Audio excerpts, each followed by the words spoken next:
Hey, what's up guys? Dylan Johnson from Soccer Mag here and welcome back to another video.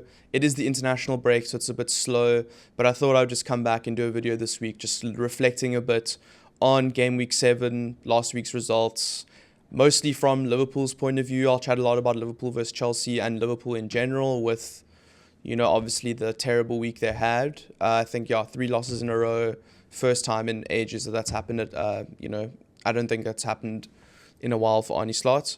So, and then I'll probably briefly chat about Arsenal, how good they're looking, chat a bit about, Liverpool and United, but briefly because next week, after the international break's finished, I'll talk about that in detail. But to start things off, Liverpool versus Chelsea, not the best. I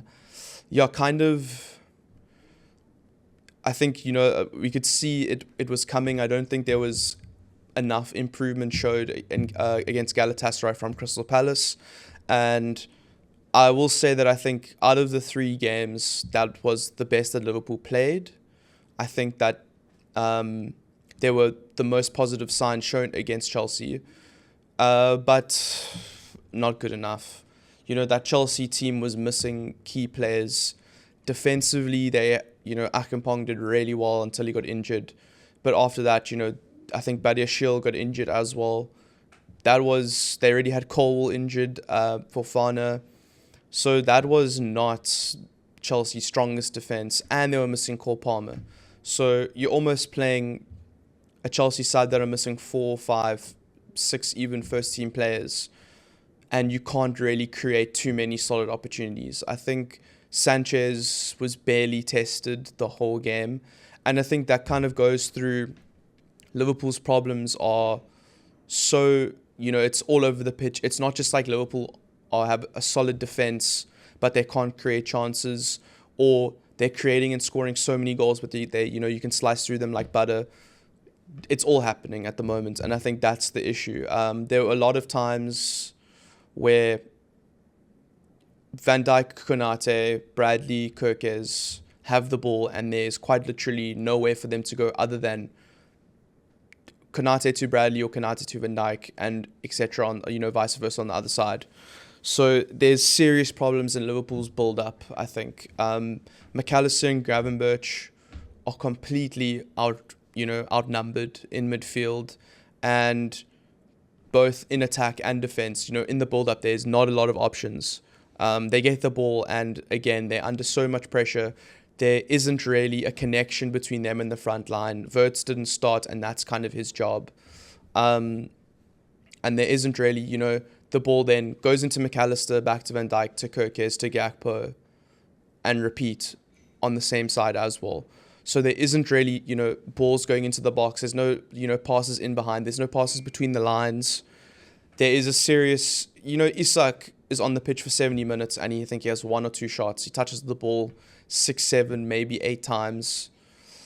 This is just like, what's the point of buying a £125 million striker if you don't have the tools to feed him? And I think Liverpool do, but there is a problem with the system right now where the trade-offs that are being made are not worth it. They're not, they're not paying off. We saw last season with the trade-off with Salah not defending was he's going to score 40 goals, he's going to get 30 assists basically. That's the trade-off, and it's fair, it works, because the amount of chances you concede are not, they're outweighed by Salah's goal scoring and creating opportunities and his ability. But this season particularly, that isn't really being justified, because so many times against Chelsea, Bradley or, when Bradley was 2-on-1 every single time, and there's nothing you can do about that, especially with Chelsea set up with the, 3 and then the wing backs, 3 at the back and the wing backs. There's overloads there. And in the midfield, McAllister and Gravenberch were outnumbered completely. Szoboszlai was leading the press, but him doing that, it was almost 2v4 in midfield. It was, I think, Gusto would come in midfield. It was Caicedo, it was Enzo, minimum versus Gravenberch and McAllister. So again, all it takes is one pass through, you're outnumbered, there's the overload, and which we saw Caicedo's goal was the perfect thing. They have a shot on goal, they have an opportunity to score almost within 2 passes. And I don't think it's just down to the Salah's not defending. I don't think it's his fault. I think it's the system. We saw it, the success of it last season. I think the problem is that there's too many areas of the system that aren't working. The press isn't working very well at all. Again, being completely outnumbered. And how many times has the press been effective over the past week? Against Crystal Palace, against Galatasaray, pretty much nothing at all. And then against Chelsea, it did look a little bit better with Szoboszlai there. But again, it wasn't very effective. And when Liverpool were turning over the ball, sloppy in possession, wrong decision making, all wasteful. The opportunities that Salah got, as an example, were really good opportunities, but he just wasn't on his day. I mean, I don't think Gakpo scored, Isak got the assist, but other than that, what were the chances they were getting? Liverpool were turning over the ball and they were in good goals. They were creating good goal scoring opportunities, but the end product just wasn't good enough at all. I think 2 or 3, maybe 4 shots on target in the 90 minutes against, no disrespect to Robert Sanchez, but I think we could say he's the worst goalkeeper out of the top 6 clubs.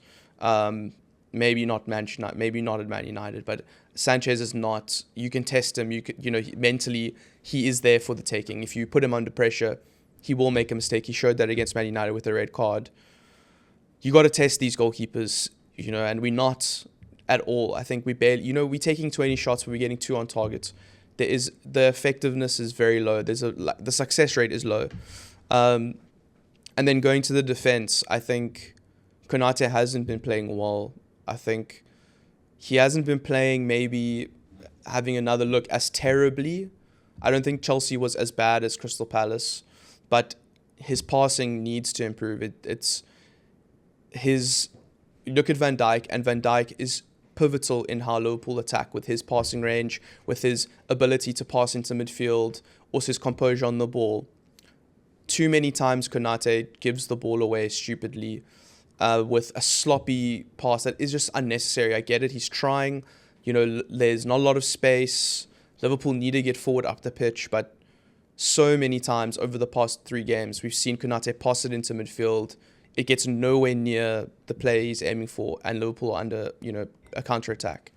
I think, and then going back to what I don't really know, I'm not a coach. I don't know how Liverpool can change things, but I think Liverpool definitely need more numbers in midfield, because right now we all know McAllister isn't the most mobile midfielder, but he is not coping. Neither is Gravenberch. I think Gravenberch started the season really well, but in the past couple of games, they by themselves, they can't run the midfield. They need an extra man there.